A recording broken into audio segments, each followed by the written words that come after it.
right there. Yeah. I don't know, few of us maybe Prabhupada will give the strength to do this service for him. Mm. Hare Krishna Prabhuji. Hare Krishna, Hare Satya Prabhu, Shweta Mataji, Hare Krishna.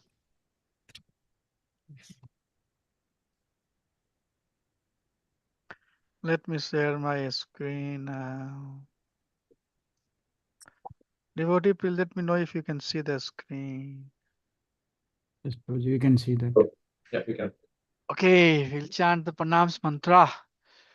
Om Ajnanatimirandhasya Jnananjana Chakshur Unmilitam Jena Tasmai Shri Guruve Namaha Mukam Karoti Vachalam Pangum Langhayate Girim Yat Kirpatadam Bande Shri Gurum Dintaranam Pramanand Madhvam Sri Chaitanya Iswaram Namo Vishnu Padaya Krishna Prasthaya Bhutale Srimate Bhakti Vedanto Swami Tinamine Namaste Saraswate Deve Gaurvani Pacharine Nirvisesa Sunyavadi Pashat Deshatarine Jai Sri Krishna Chaitanya Prabhu Nityananda Shri Advaita Gadadhar Srivasadi Gaur Bhaktivinoda Hare Krishna Krishna Krishna Hare Hare Hare Rama Rama Rama Hare Hare नाम संकीर्तन की जय हरे कृष्ण महामंत्र की जय अनंत कोटि वैष्णविन की जय समल भक्तविंद की जय स्कंद फाउंडर आचार्य ही दिवाएंगे श्री प्रभुपाद की जय Hare Krishna, welcome you all. We are going to start the second chapter. We have been discussing and studying this chapter, contents of the Gita summarized.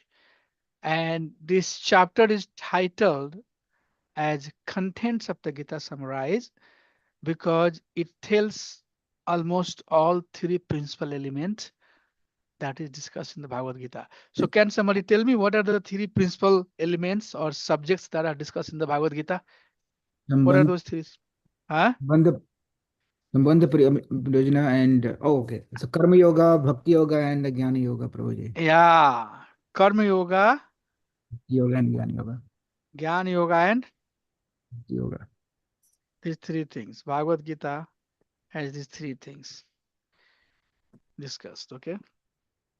So in this chapter, those three elements are discussed. That's why it's called summary chapter. Second chapter is one of the uh, longer chapter or longest chapter. You can say 72 verse, I believe. And this chapter is very much to answer our dear friend Arjuna's questions. Now, many of you already know a lot of the teaching that is given in Bhagavad Gita. You already know. So it might appear to you that, oh, it's nothing new, it's not very exciting. I have heard about it. But we'll try to make it a little bit more practical as we go through it so that it doesn't become so heavy on you. I know it's a lot of philosophy. So we'll try to go through it, navigate it, and make sure that helping you to understand some higher, subject that we are not exposed to it. So that's the purpose. So we talked about first 10 verses of this chapter, and in that series of discussion, Arjun is accepting Krishna as a spiritual master. And we had multiple discussions that why a spiritual master is needed. We talked about it. So today we are going to start from verse number 11, which is going to talk about Sankhya philosophy, which is part of the Jnana Yoga. Sankhya is number, right? If you know Sanskrit, Sankhya means number. Like 1 plus 1 is 2, 1 plus 2 is 3, 1 plus 3 is 4, like that. So it's analytical understanding, means it's very logical. When we say Sankhya, Means we are saying something that is very logical. As logical, 1 plus 1 is 2. Nobody would have any questions. I got it, Prabhu. 1 plus 1 is 2. I mean, I have been, saying this from my childhood. So that's what it means. It's very logical. And Sankhya definitely is knowledge. 1 plus 1 knowing 2 is knowledge. So it's also called Gyan Yoga. And this section answers Arjun first doubt. He says that I don't want to fight because all of these people are my relatives. How can I fight with them? So Krishna is teaching that you are not this body. That's the essential teaching. And that's the teaching we continue. Whatever you study, wherever you are in Bhagavatam, Chaitanya Charitamrita, or any other books, that's the core teaching that we are not this body. So we are not this body. That's the teaching. You got it. So we'll just try to go through it. So, first and foremost, Krishna is asking Arjun, the hey, my friend, you are talking as a as an intelligent person, but you are lamenting for something which is not worth of lamentation. That's the very first thing. You should not be lamenting for something. What was the lamentation for Arjun? How can I fight with my grandfather Bhishma? How can I fight with my spiritual master Dronacharya? How can I fight with my friends who I played with when I was a child? So that was his lamentation. And Krishna says, do not, do not lament for something that is not the subject of lamentation. Now, how many of us would not get captivated that we are this body, or I can kill my spiritual master, I can kill my grandfather? Most of us, at least even today, I think my father is my father, my mother is my mother, my friends are my friends. Okay, we don't see way beyond the body, although it seems that we know. Sounds like that we know. Oh, we're not the body, we are the soul. But if you really try to analyze your day-to-day activities, you would find out that we are still acting, thinking that we are a body. No doubt about it. How many of you think that I'm not this body? Can you please tell me if you think that you're not this body? Not theoretically. Are you not getting a pain if you have a headache? Hmm. Huh? Do you not feel the pain when you have the headache? Tell me. Are you not feeling sick when you have fever? Are you Yes. not getting emotionally sad when somebody in your family gets hurt? Well, if you are doing all of this, then we are associating with the body. But then, how much of that we carry on? Yes, body has to have some compassion. We have to have some compassion for the body. But Krishna will give the intelligence to Arjun that your goal is to not think that we are not beyond this body. And I think most of you are very much aware that we are body, but not the body also. That I don't have to ask. We all know that we are a soul. So Krishna says that, please, my dear friend, do not lament. So there are different types of Shastra. Tregunya Visaya Veda, Nestaragunya Bhavarjuna. All of these type of scriptures or books that we say gives a very particular type of knowledge.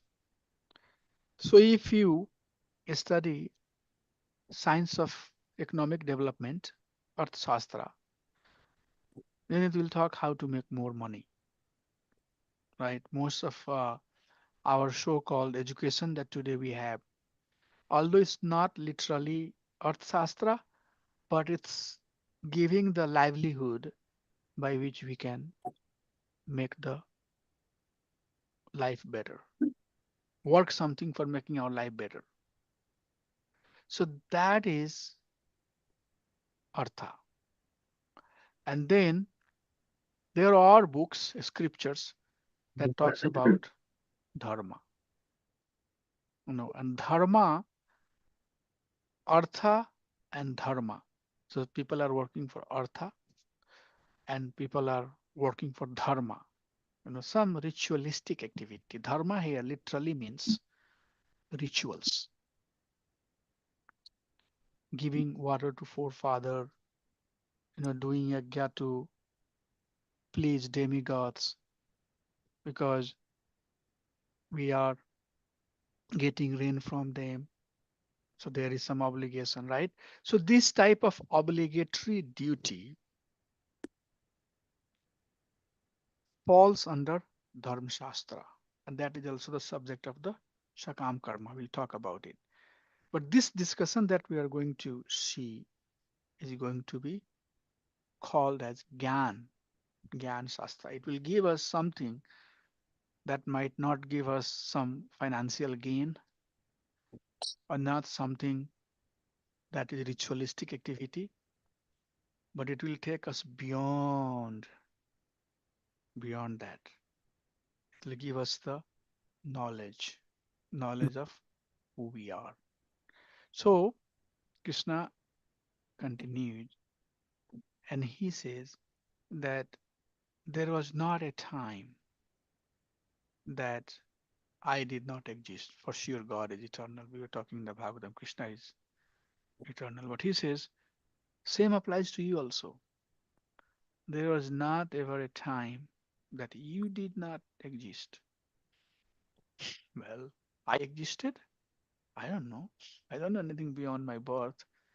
I don't know anything. I'm not sure that I would know even after my death.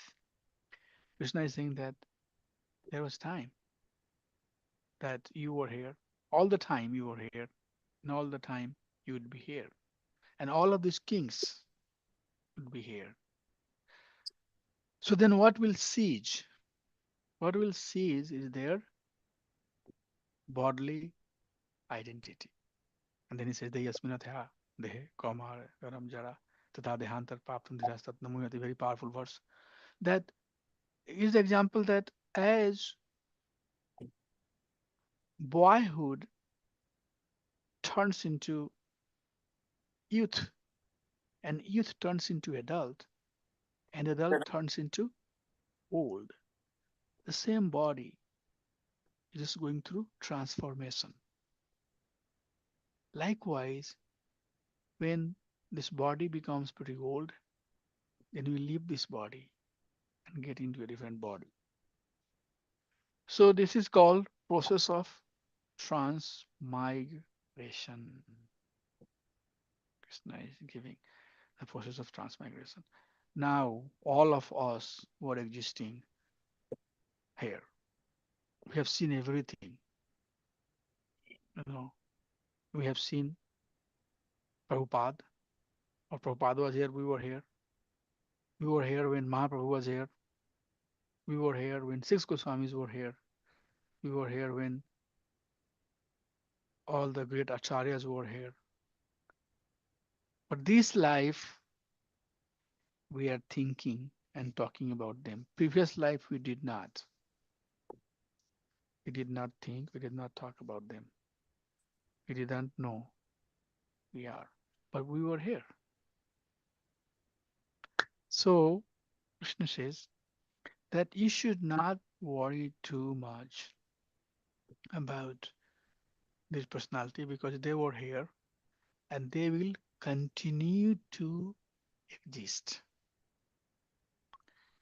It's not like that once their body is killed, their existence is over.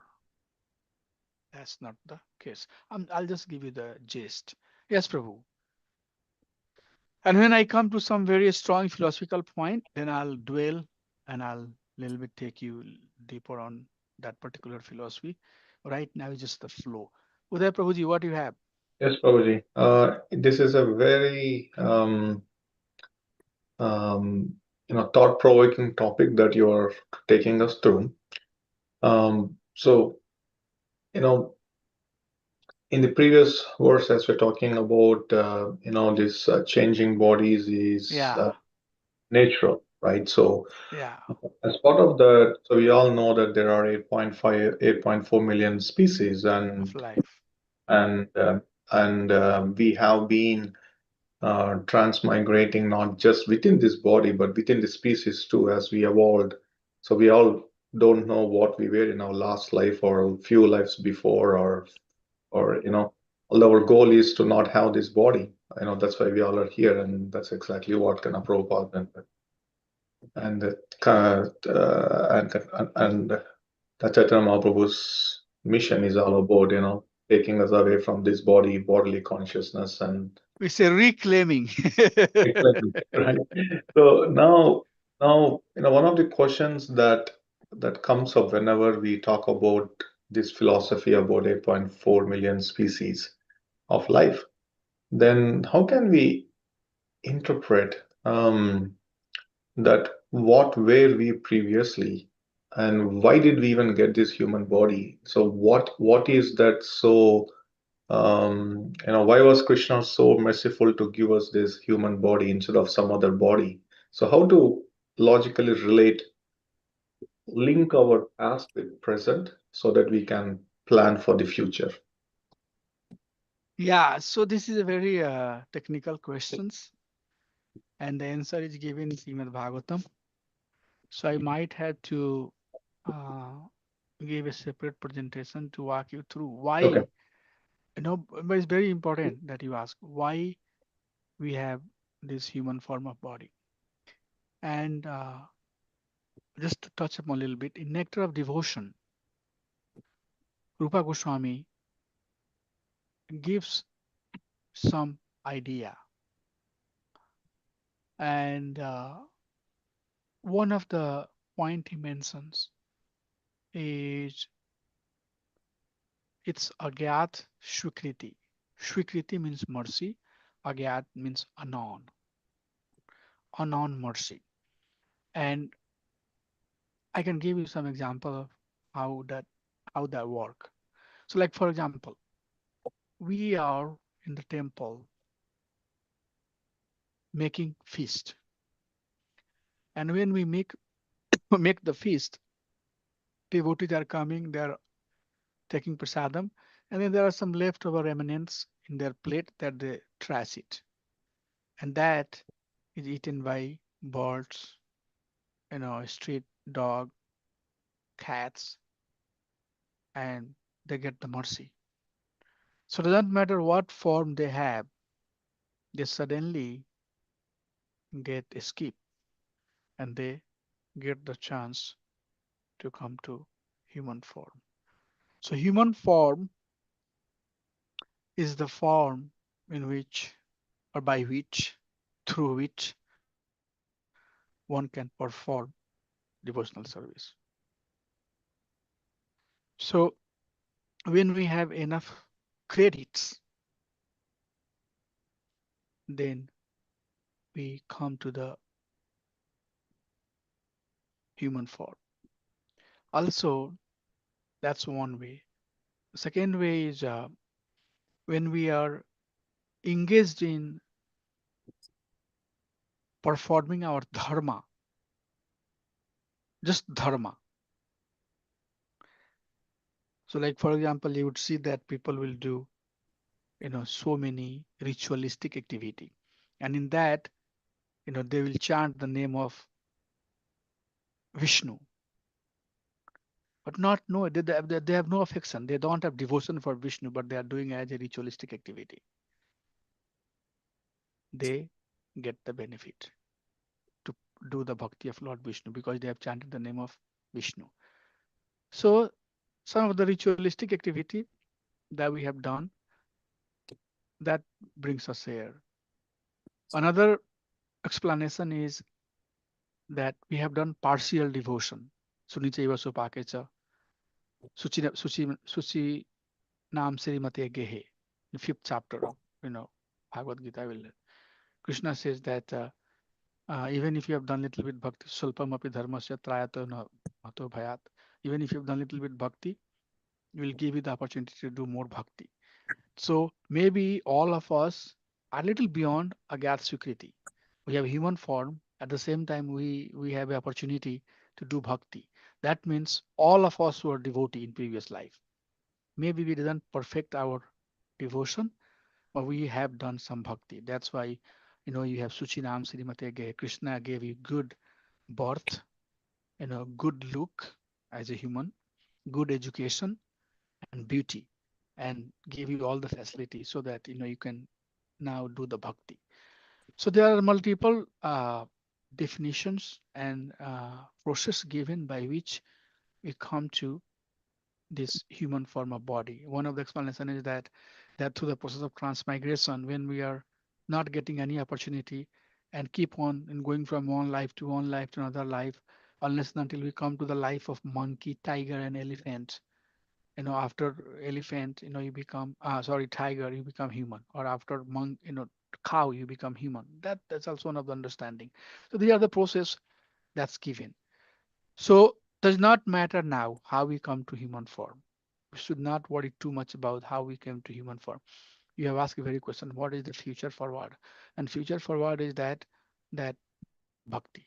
Now you have come to this understanding. If you are convinced that Krishna Bhakti Kaile Sarokar Siddhihaya, by performing devotional service of Krishna, everything else will be obtained, then just do the bhakti. Am I clear when I'm talking? I'm talking too fast. Please tell me if I talk too fast, I can slow myself down. I'm okay, Prabhu. Yeah. So Nadia Mataji, are you following me? It's too fast or it's okay? I can slow myself down also. Yeah, So I'm that's what getting it used to is. the fast. Yeah, say something. Hare Krishna, Prabhu. Prabhuji, you're talking fine. I'm getting used to the fast Yes. talk. So I'll be It, talking a lot of things from so many places depending on what you are asking. So some of the things might be very familiar, some might not. So maybe, how much you perceive also depends how much you know about the particular subject. That's also one of the element. So just want to let you know that if something is not very clear, feel free to ask Prabhu, what exactly did you make the point, so that I can I can summarize. So there are multiple ways we come here. That's what I was trying to say. I just cited few reference that how we come here. But once we have come here, then we should do bhakti. Ahitukya pratihata yatma suprasiddhati. Unconditional and unmotivated devotional service. No motivation and no condition. So we should perform bhakti. And how we do unmotivated and unconditional. In Sanskrit, it's called ahituki and apriyata, apratihata. Ahituki means no motivation, no hetu. And apratihata means there is no condition to it. It's free of all conditions and there is no expectations. So that's called Shuddh Bhakti. Shuddh Bhakti means ahituki apratihata. And that would give yatma suprasiddhati. That would give the everlasting happiness to the soul. Since we're talking about the soul, that's why I thought that it's better to understand. The soul gets happy or happiest when we are engaged in devotional service. It's contaminated stage when we think that my soul is happy by doing something else. It's not the soul, it's the contamination that the soul has.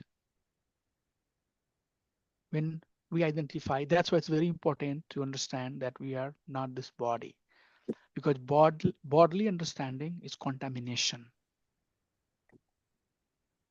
Soul is pure and complete understanding of oneself. So we think we act as a soul, then we engage in bhakti. We act as a body, then bhaushakhanantasya. There are so many branches of activity that one can choose. So to answer your question, Prabhuji, how we came here? Multiple ways. What we have to do? Bhakti. Ahituke Pratyahata, devotional service. And you can do bhakti purely when you understand that I'm not this body. I'm not Indian. I'm not. I'm not American. This is just the casing that is given to me. But how can I get best out of it? So that's what basically Krishna is teaching. And he says that mat asparstu konteya sitoshna sukha dukkha agam paino nityas tamastitik chava bharata. This is extremely important verse. He is requesting that one must learn to tolerate. Why? Why? Because because the body is exposed to material creation and it will go through the process that material nature is going to impose. And one of the aspect of material nature is that it will run you through happiness and sadness. It will run you through happiness and sadness. It will make you happy and it will make you sorrow. So Krishna is saying that you should not get captivated by this happiness and sorrow. High, very high philosophy. But don't get captivated by happiness and sorrow. So now you feel very sorry to see all of these people, relatives. Once you become victorious, then you feel very happy. Oh, I made it. I conquered over them. But no, none of these should be source of your happiness or sorrow. Come beyond that. And how one can come beyond? How one can come beyond? Through bhakti. Being stable, stability, it's very important for me also, I think. As I read that, that's why I love this courses. Because this gives me opportunity to go through each and every verse very systematically. I love this discussion. So he says, why uh, you should be, now the question will come, why we should even not worry about this happiness and sadness. He says that if you are beyond it, then you are candidate for liberation. So now this thing that you are caught into, it makes you someone who is not very intelligent, who is not thinking through. You're not thinking. You are getting caught into something that you should not be getting caught into. You have to come out. But once you come out, or once you have the intelligence to come out of it, then you are candidate for liberation. So are we candidate for liberation right now? Maybe not. Maybe not. We are not. But the teaching of Bhagavad Gita will help us get there. That's why we are getting through this knowledge. This education, this teaching that Krishna is giving to Arjun is teaching given to us also, so that we can come to the stage of liberation. And in Sanskrit, it's called muktihi. So now mukti also has some meaning to it, and we'll talk about it. Satya Prabhu, what do you like to ask? Prabhuji, my question is happiness or distress, like feeling emotion, all these are the symptom of soul or mind? Body, body. Mind, okay. So, Yeah, so that's a good question. So is this a symptom of, he said, body or mind? Okay, I would say both. Okay, so we have we have gross and subtle existence. Okay, gross is body and subtle is mind, intelligence, and false ego. So happiness is felt. Please listen it carefully. If it's not clear, please ask me. Happiness or sadness, sadness is felt both through gross and subtle existence. Okay, but both gross and subtle, these are materials material identification. It's not a spiritual identification, which means it's bodily identity. So bodily identity means both gross and subtle, Prabhu. Okay, that's good that you ask. It should be clear. It's not only gross, but subtle also. False ego, mind, intelligence. Right now, Arjun is very much working based on his intelligence, right? How can we do that? That's intelligence. Mind is telling that, intelligence. Uh, so it's both gross and subtle. Okay, Prabhu, a good point. I thank you for asking that. one more question I have then, Prabhuji. Can I Yeah, ask? yeah, Uh, and the soul is eternal. It's not a body. It's not a subtle or it's not a part of the material. I mean, so um, how we say that? So, if I understand, the happiness, sorrow, distress, feeling, emotion, all these are the kind of um, uh, part of the intelligence. It's not part of the eternal soul. yeah. Then, Right. okay, okay. Then we also talked about soul. Prabhu, soul is Satchidananda, Vigraha, right? So soul has soul.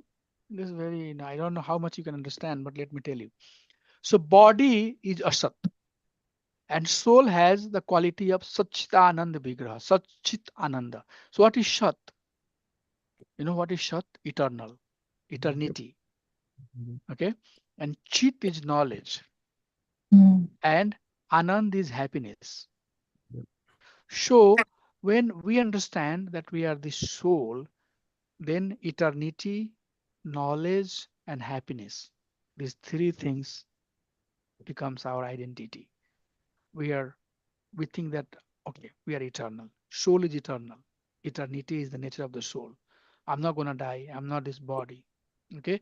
So reviving or reclaiming our lost identity as soul means trying to understand or being convinced mhm, that I'm eternal. I'm gonna die. That's why Prabhupada was, on the bed of death, and he was translating Srimad Bhagavatam, knowing that I'm leaving this body, but I'm not this body. I am eternal. So all of us are eternal. mm, Okay. Yes. And then chitta, chit is knowledge. What is knowledge? Knowledge that Jiva Swarup Nitya Krishna Das. Having what type of knowledge? Not the Arth Shastra, not the Dharma Shastra, not the Mukti Shastra, not this knowledge, that knowledge, Prakand, learned man. No, knowledge of Bhakti Tattva, Jiva Tattva, Bhakti Tattva, Prema Tattva Sar. It comes in Chaitanya Charitamrita. These are the essence. What are the essence? Prem Tattva. Having understanding of bhakti.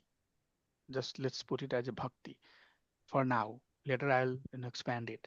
So That's the knowledge. mm, So eternity and knowledge about bhakti.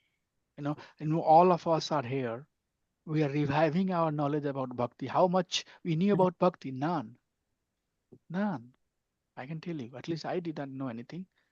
I started my life, doing something that was, not really bhakti, but I did it, and that helped me come here. That's a different thing. So, chitta, chit means knowledge. Knowledge about what? Bhakti. Okay. So once we understand that we are eternal, and in that eternity, in that understanding, when we are engaged in devotional service, bhakti, then happiness. Hetu ke prati aata hai, yay atma. Atma means soul. Suprasid. Prasid means happiness. And su, extremely happiness.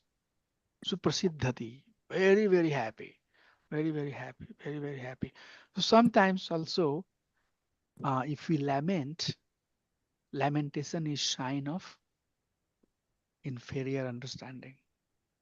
Dear devotees, either it's me, I might be saying things, but I might feel like that I'm attached to something or lamenting for something. It's inferior understanding. Okay. So, Atma has its symptom, since you asked Prabhuji. Okay. Yes, Prabhuji. Good enough? One more question can I ask? Ananga Mataji, what you have? Hare Krishna Prabhuji, Dandavat Yeah, Pranam. Dandot Hare Krishna. I was just thinking that we do have life after life, those unwanted or the unlimited desires, deep down desires, which get stored in our mm, consciousness.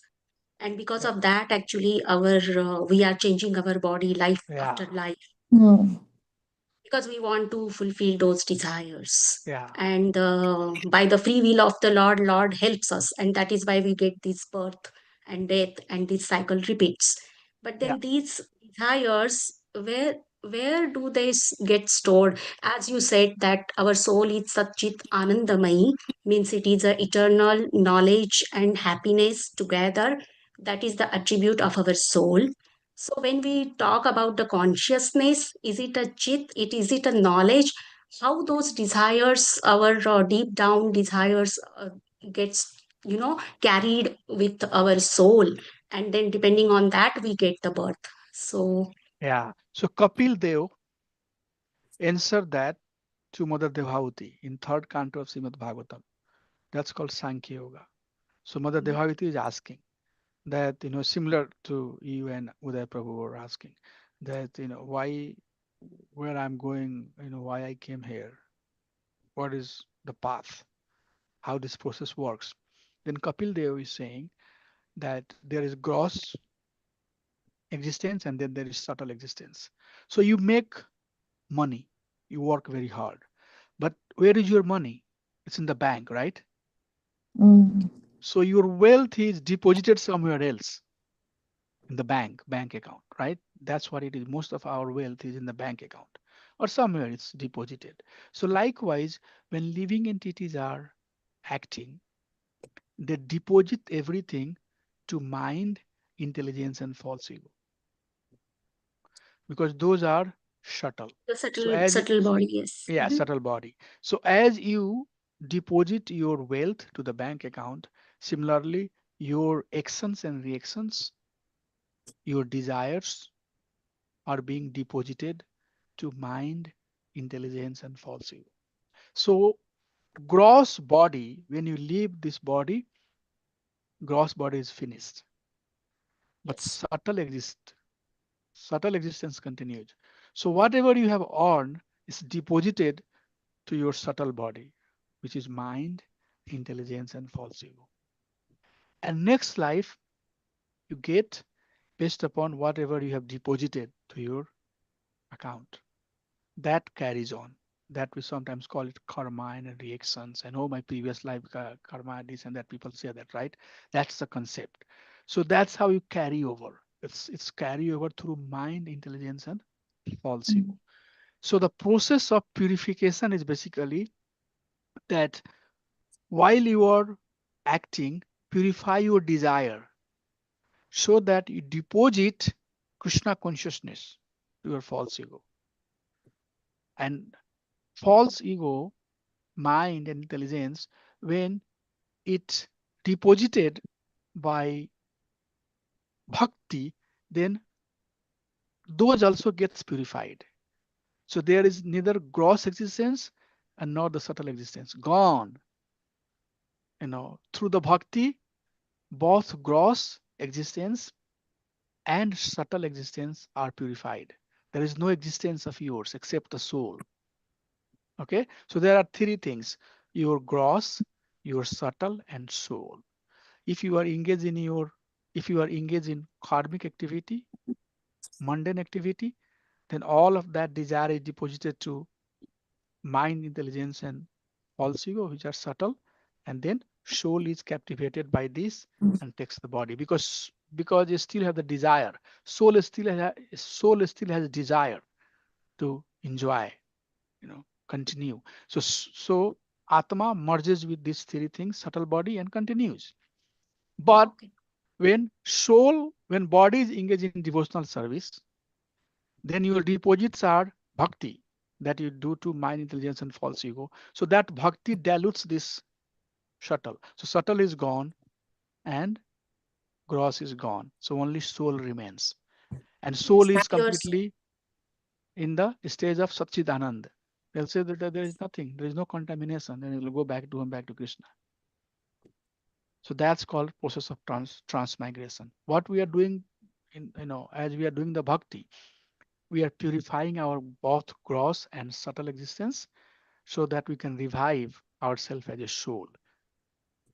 That's good, very good concept. This concept you should remember. What we are doing, what are the process we are, what we are doing here. Listening to Ramacharya Das, class, Bhakti Shastri. Why you are listening to Bhakti Shastri? Because through this we are hearing Krishna Katha. We are engaged in the process of bhakti. And when we are engaged in the process of bhakti, both our gross and subtle existence it's not only certificate. That's what I say. Don't worry for certificate. I don't want to just finish it and give you the certificate and you become Bhakti Shastri, but don't even understand what I did it for. So that's very important that we chime these things, understand. Purpose has to be awakened. So that's how it works, Mataji. Okay. So through process of bhakti, we get purified. And then soul becomes fully charged with devotion. And it goes back to Krishna. There is no contamination. So we have to remove our contamination, all the contaminations that we have. That's why, why you are, your name is Dasina. What does it mean? You are servants of Krishna. servant. Ultimately, Yes. you have taken the servitude of Krishna. I have nothing, no other object, but only one objective, to serve Krishna, because that service purifies us. Okay. So that's how it Yes. works. Is it clear? This concept is clear to everybody? Thank you, I would Prabhuji. like you Thank to you. make sure that it's clear to you. It's very important concept. Since you ask, I Yes. just so that's what I, Krishna is saying here, that Tattvadarshi, the one who has seen the truth. What is that seen? What is the truth? The truth is that you have to know what is the difference between Shat and Ashat. Okay, this is the homework I'm going to give you. So look around you and see what are the things are Shat and what are the things that Asat. You will find out that most of the stuff around you is Asat. How about this light? Is it Sat or Asat? Asat. This mouse, Sat or Asat? Asat. This laptop, Asat. Only living beings. Their body is also Asat, but the soul is Satya. So later chapter, in 13 and 14 chapter, Krishna will say, "O Arjun, if you look into this material world, it's created by Sat and Asat, Char, Charachar, we call it. Char and Achar. You know, the things which are living force or things which are dead force. Okay. So when we identify yourself as the Asat, then for sure, Asat has to be destructed. So what is going to be eternal? Sat, Krishna says. So why you are lamenting for the body? because you must know that the body is asat. And that is my humble request to understand. Don't identify too much with the body. I am North Indian, I am South Indian, I am male, I am female, I am this, I am that. This is all very lowest of the consciousness. Gone. Case is over. Close it. Nothing. You are too far down, animalistic, tendency, flattering, doing things which are, this is all, very lower type of, as a devotee, we should be up here. Why he says that Vaisnava Kriya Mudra Bhujana Bhujaya? Why? Because Vaisnava devotee is acting completely differently as per the Shastra. Guru Shastra Sadhu Vakya, Tineta Kariya Kya. Narottam Thakur says. What should be our action? The action that is aligned with Guru Shastra and Sadhu. What Guru is saying, what Shastra is saying, what Sadhu is saying. So Krishna says that you should know for sure that things which are prone to be destructed is going to be destructed, but the soul is shat. Soul is eternal. So what's this lamentation is for? If you understand that asat is going to be destructed anyways for us also, and we are getting old. Nobody wants to die, but we are dying. It's called nitya pralaya. Every minute, your body is changing. Your hearing power, your seeing power, your willing power, your smelling power, eating power, chewing power, digestion power, all of that is weakening. Today and 10 years, 10 days down, you'll be a different person. That's called nitya pralaya. And the example is given that you pluck a fresh flower and you leave it, or 2 or 3 hours, you'll see that the flower is faded. But flower we can see, but our body we don't see. We are seeing it now. We didn't see while we were young. As we are getting old, we are seeing it. The body has a lot of issues. It's fading away. So Krishna is saying, why you are too much worrying about it? Because this is asat. This is going to go away. But what will stay is soul. Why? Because there is a technical distinctions between body and soul. Body is going to perish. Soul is eternal. So anything that is eternal will stay, and things which are not eternal is going to get vanquished. So does not worry. He said, don't worry too much. And this is teaching for us also. Why? Because soul never dies. Soul is not gonna die. A body has to go through these changes. And then 6 changes are mentioned here. That we take birth and then we maintain it, we grow, and then we produce similar personalities, and finally it starts dwindle. So it starts contracting, and then finally dies. This is that this is the symptoms, okay, of the body. Asat has to go through this process. So please, please, please, please don't lament too much, because the soul that you are, that is not going to be killed. Okay, that is not going to be killed, because soul has the nature of being eternal. And then you have, heard all of this, that it cannot be killed, it cannot be weighed, it cannot be moistened, and all of that. So Krishna's, talk about it, that this is surprising. The nature of the soul is very, very surprising. You want to ask something, Prabhu? Satya Prabhu? Yes, Prabhuji, I still am little bit kind of trying to understand better soul contamination part. Soul So, never contaminated. okay, that is what my understanding was. I wanted to Yeah. clarify that it is Soul just is not contaminated. Yes. soul is never contaminated, but just that our thoughts is making a layer, and we think so. But any pure thing can be put into the contaminated state, and contaminated things, right? A pure thing can be put into contaminated stuff. Like for example, if you have the uh, yellow plastic on your eyes, then you would see everything yellow. But in reality, it's not yellow. If you have green color, you will see green. If it's red color, you will see red. So it's like that.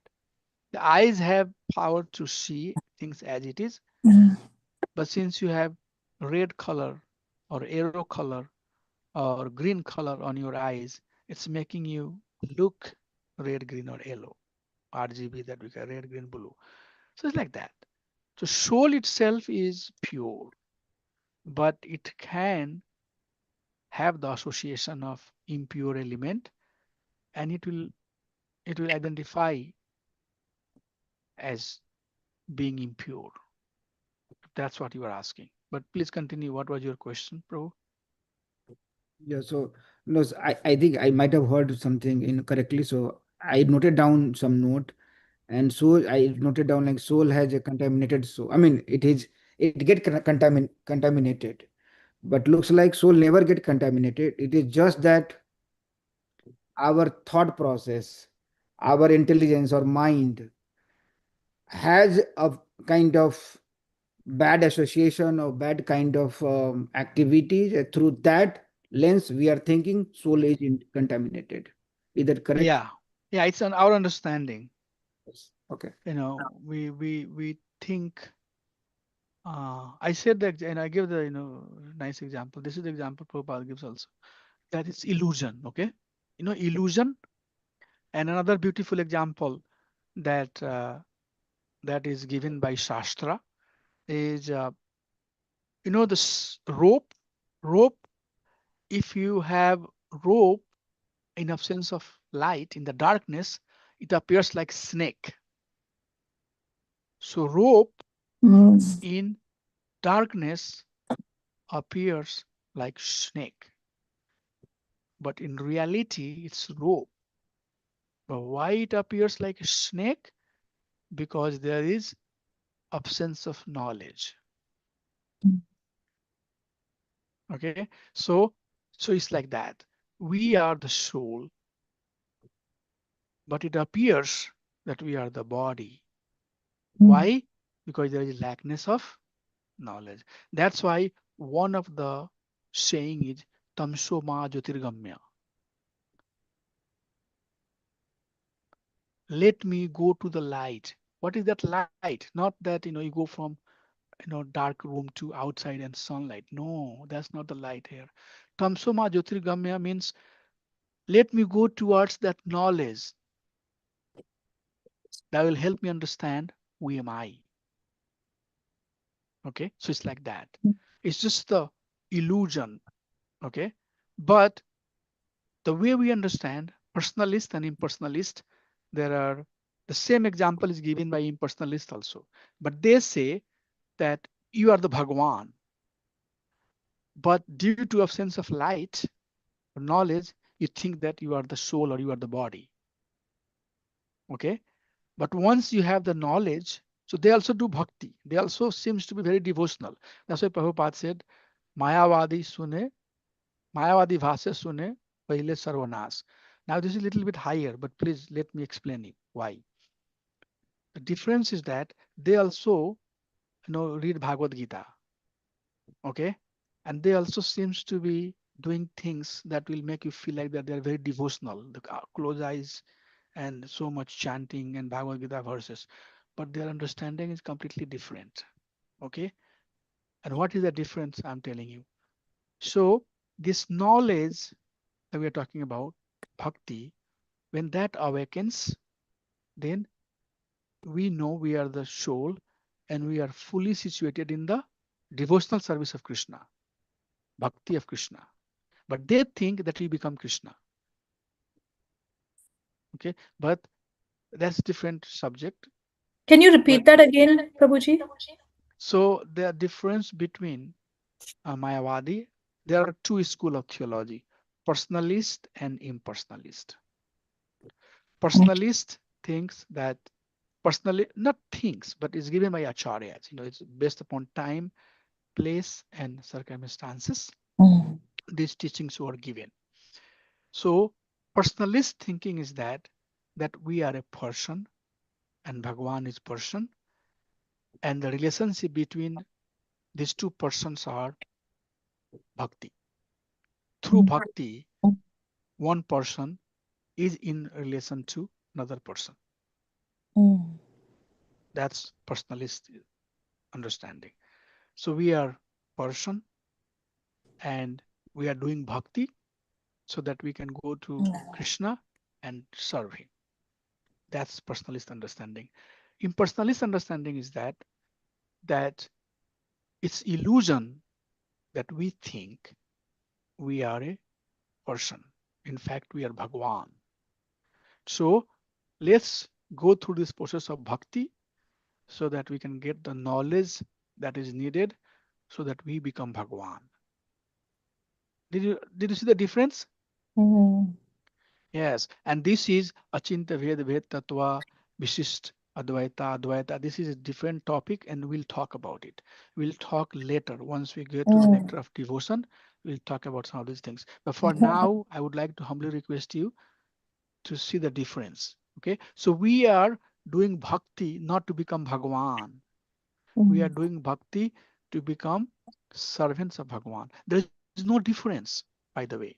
You'll be in association of Krishna, you'll be seeing Krishna directly, you'll be pleasing Krishna. But our bhav, our mood is to serve, not become Krishna. Okay. But they say that you become Krishna.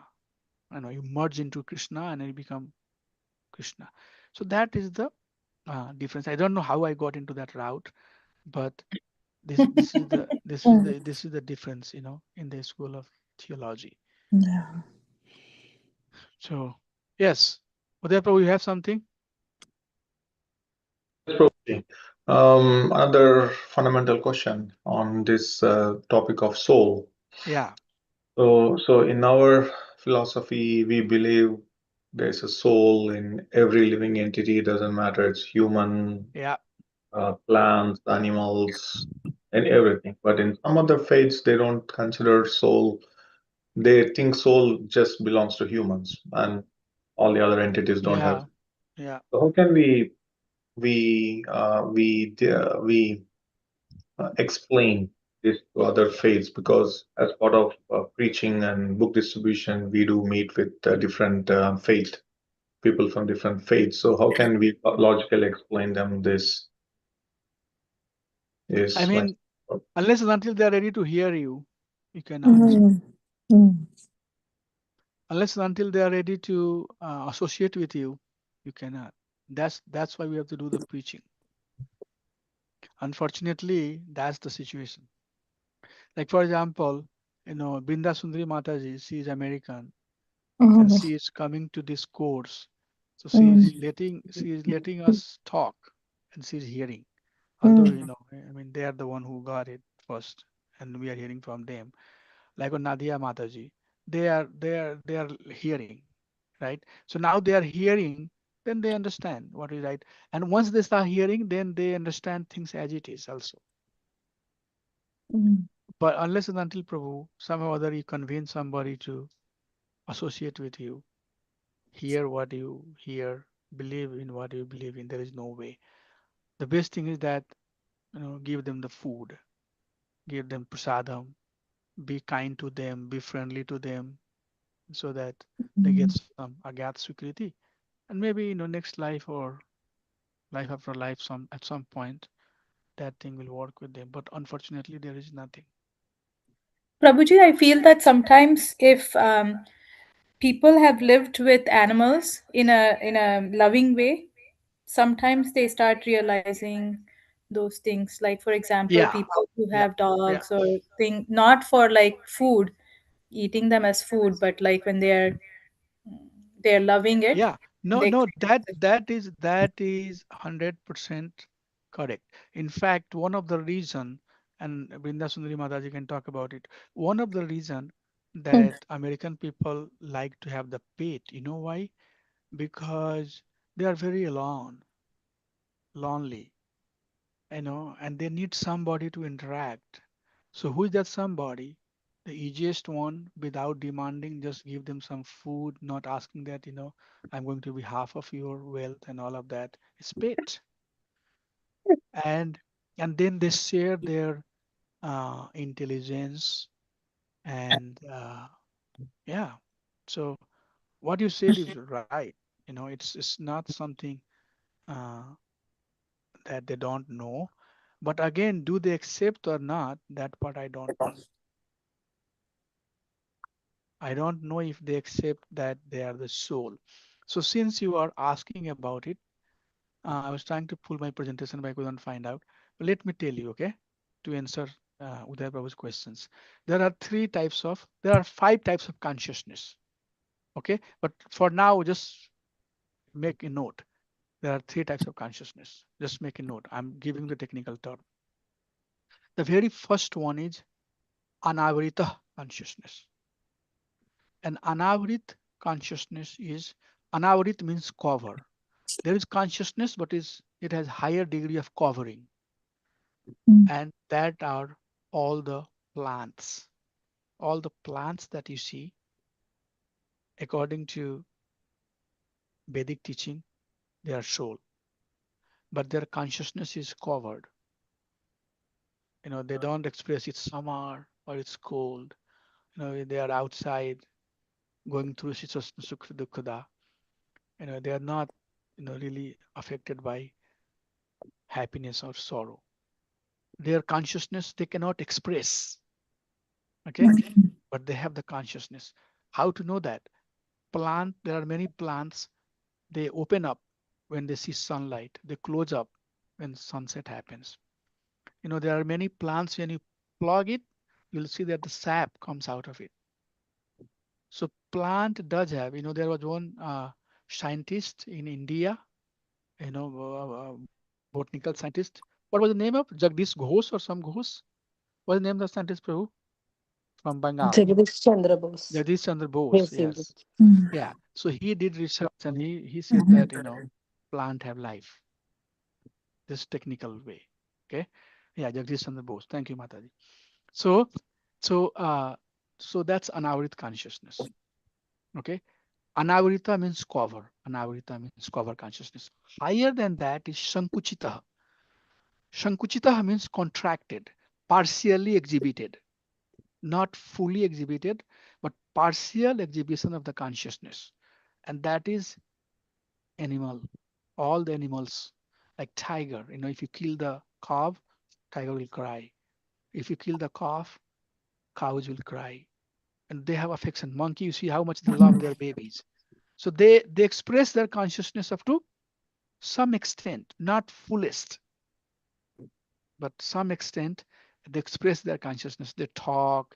They can correlate with you and all of that. That's sankuchita.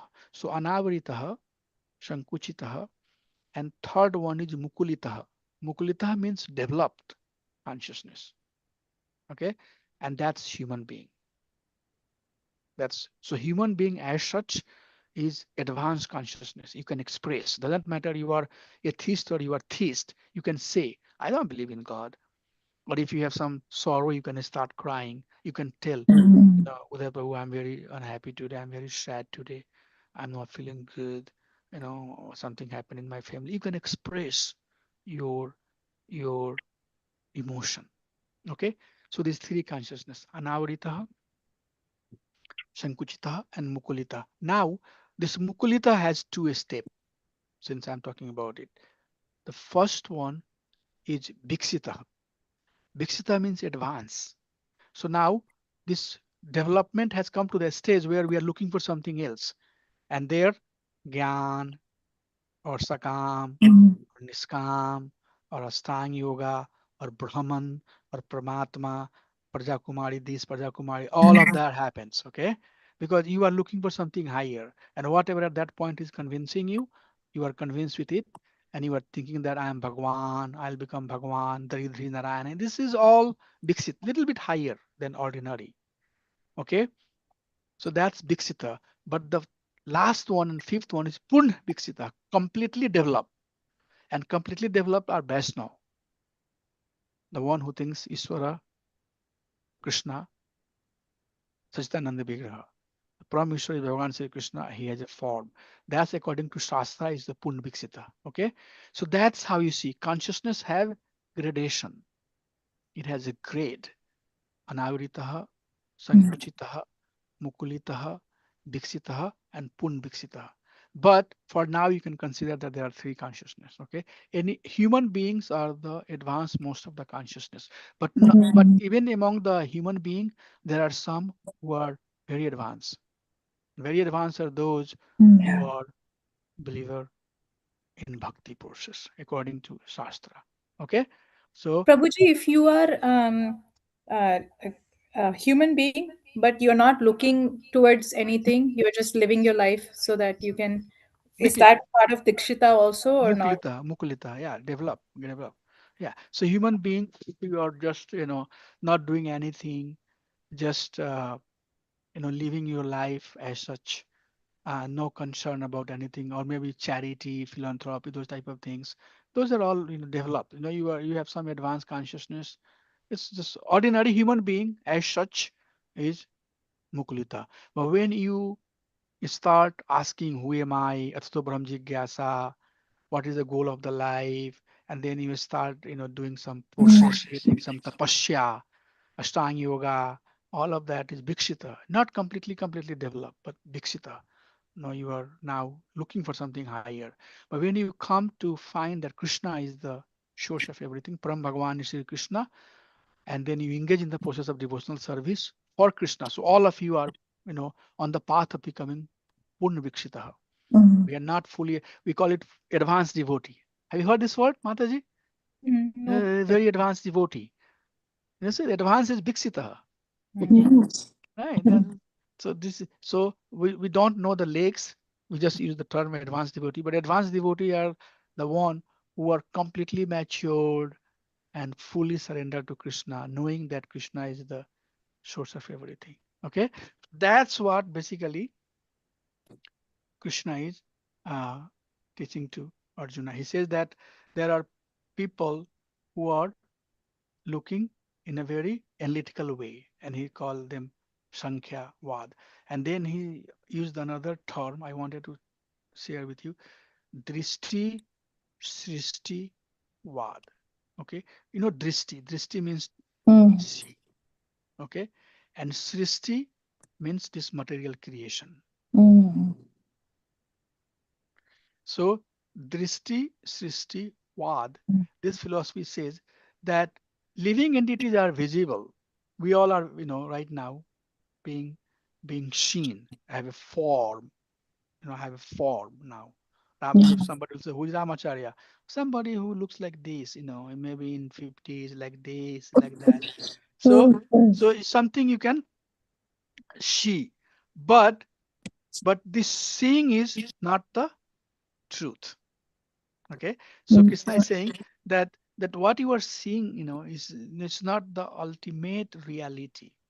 Yeah, I mean, do I look like that? Yeah, there is some truth to it. Oh, for sure, there is some truth to it, you know. But this is not the ultimate truth.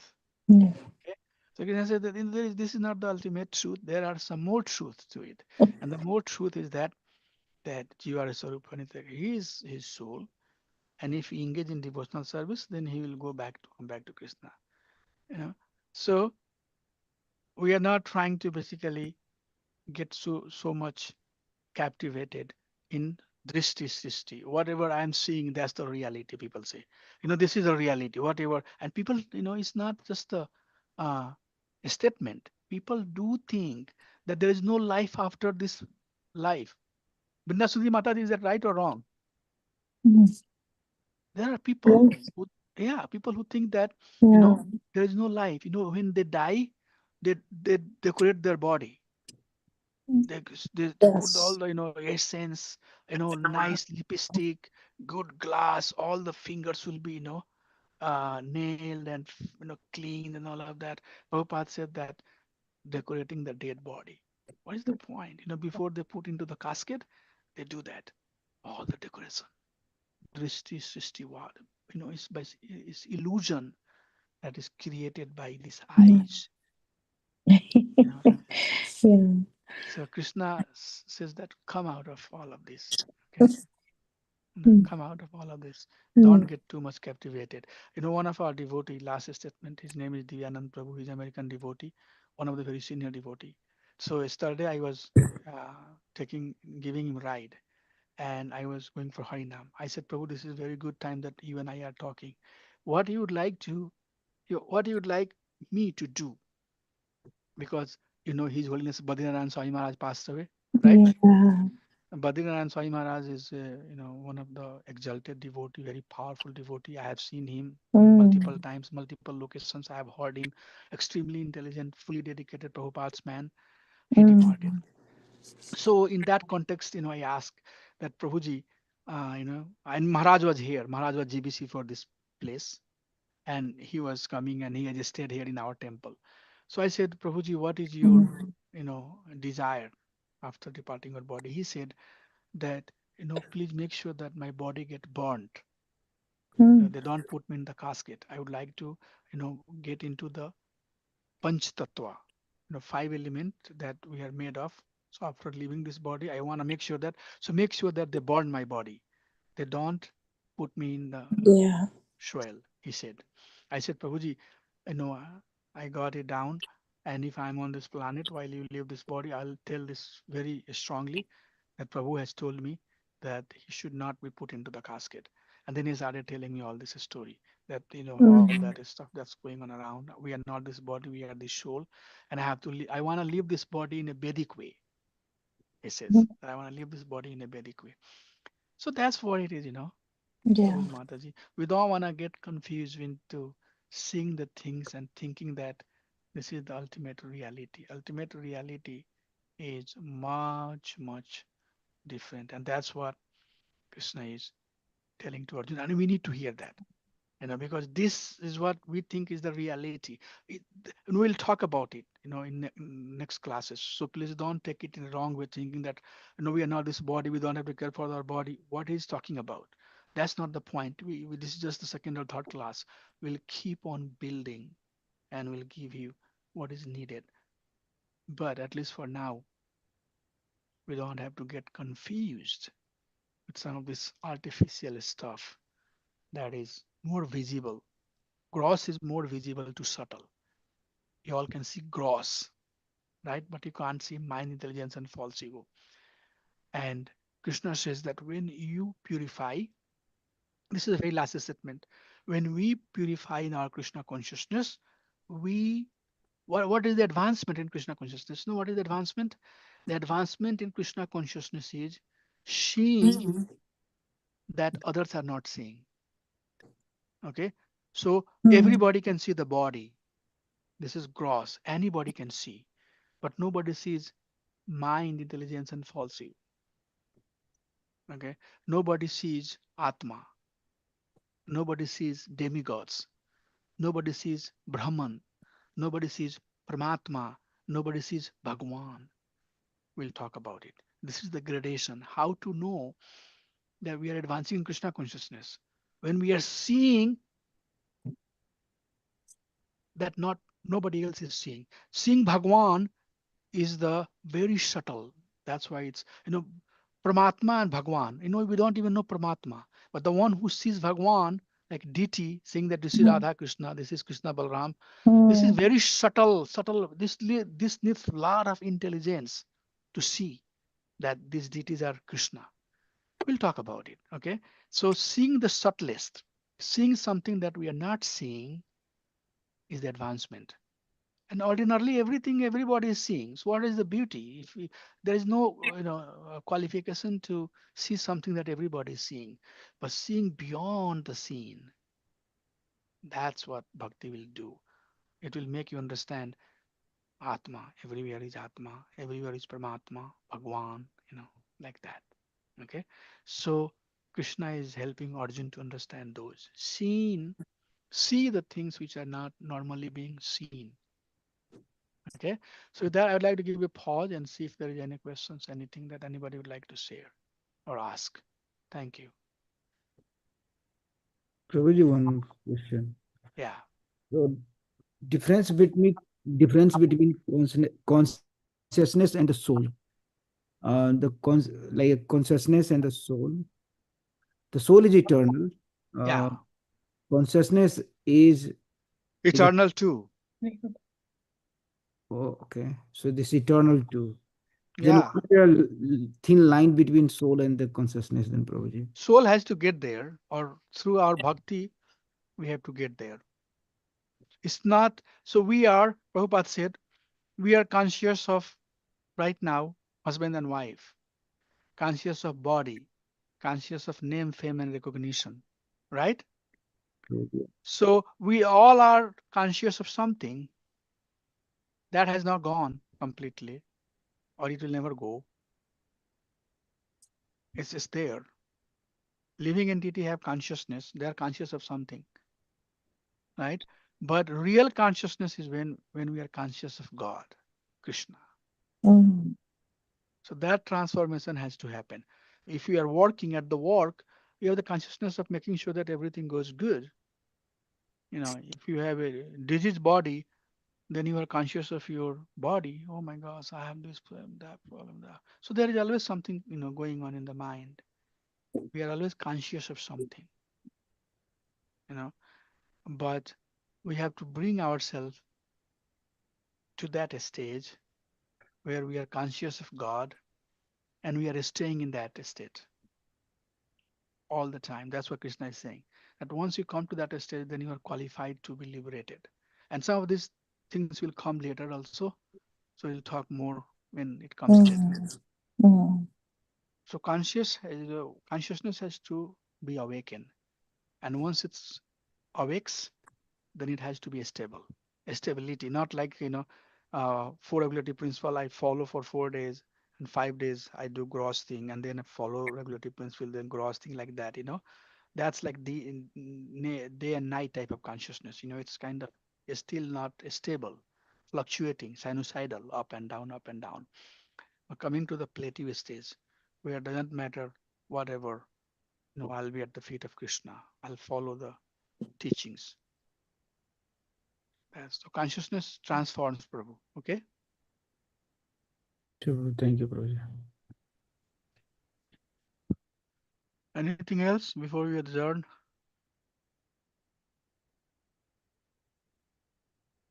Anjan Prabhu, you have anything? No, Prabhu, thank you so much for all the kathas. It was nice to understand the concept a little bit deeper. Hello. Vrinda Mataji, there was one devotee, I forgot his name, Surendra Prabhu, Satya Prabhuji. I don't see him from last two class. Do you know where he's gone? Sent a text message, Prabhuji. He said he's not able to join today in the group. Oh, okay. What is his name? Surendra Prabhu. Yeah, Surendra Prabhuji. Yes, I remember him. Okay, I didn't see the text message. Okay. Yeah, I was not seeing him, so I hope that he is still okay. Okay, thank you, Hare Krishna.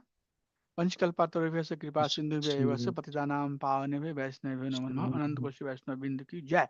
ISKCON founder Acharya Hridivanga Prabhupada की जय. Jai.